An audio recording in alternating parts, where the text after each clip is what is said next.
ശ്രമം മുന്നോട്ട് പോകുന്നു. അതീവ വെല്ലുവിളി നിറഞ്ഞതാണ് അവരുടെ ജോലി. കാരണം അത്രയും പുകം നിറഞ്ഞ ഇടങ്ങളിൽ പോയി തീ അണയ്ക്കുന്ന ജോലികളാണ് മുന്നോട്ട് പോകുന്നത്. ബ്രഹ്മപുരത്ത് 110 ഏക്കറിൽ വ്യാപിച്ചു കിടന്ന പ്ലാസ്റ്റിക് മാലിന്യം. ആ പ്ലാസ്റ്റിക് മലകൾക്ക് തീ പിടിച്ചപ്പോൾ നാടൊന്നാകെ വിഷപ്പുക ശ്വസിച്ചു. നാട് വിട്ടിറങ്ങി വീടടച്ച ജനങ്ങൾ ഇരിക്കേണ്ടി വന്ന ആ ദിവസങ്ങൾ കേരളത്തിന് മറക്കാനാകില്ല.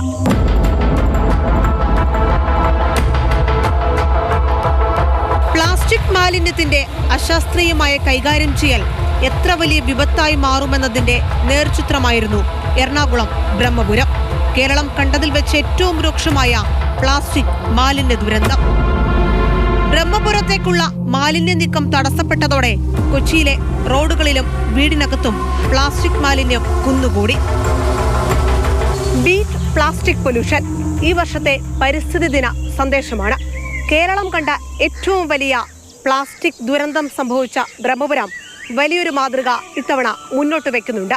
പ്ലാസ്റ്റിക് മലകൾ നിറഞ്ഞ ബ്രഹ്മപുരത്തിന് പകരം പച്ചപ്പ് നിറഞ്ഞ പുതിയൊരു ബ്രഹ്മപുരം.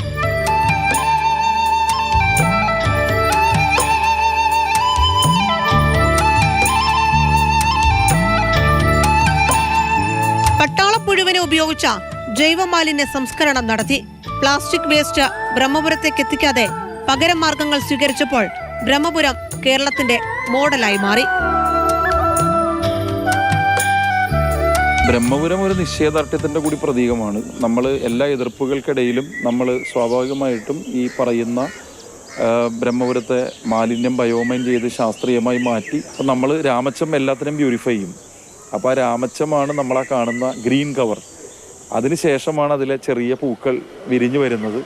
അടുത്ത ഘട്ടം എന്ന് പറഞ്ഞു കഴിഞ്ഞാൽ എല്ലാം ബയോമൈൻ ചെയ്ത് കിട്ടുന്ന എല്ലാ സ്ഥലങ്ങളിലും രാമച്ചം വയ്ക്കുകയും അത് കഴിഞ്ഞാൽ അവിടെ ശരിക്കു പറഞ്ഞാൽ ജമന്തിയും പൂക്കളും ഒക്കെ കൊണ്ടുവരിക എന്ന് തന്നെയാണ് നമ്മൾ ഉദ്ദേശിക്കുന്നത്.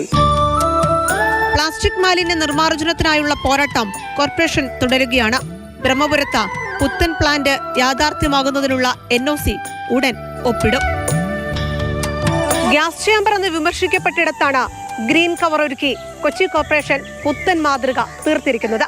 രാമച്ചത്തിന്റെയും പൂക്കളുടെയും ആ തണൽ പുതിയൊരു മാതൃക തന്നെ ഈ പരിസ്ഥിതി ദിനത്തിൽ മുന്നോട്ട് വെക്കുന്നുണ്ട്.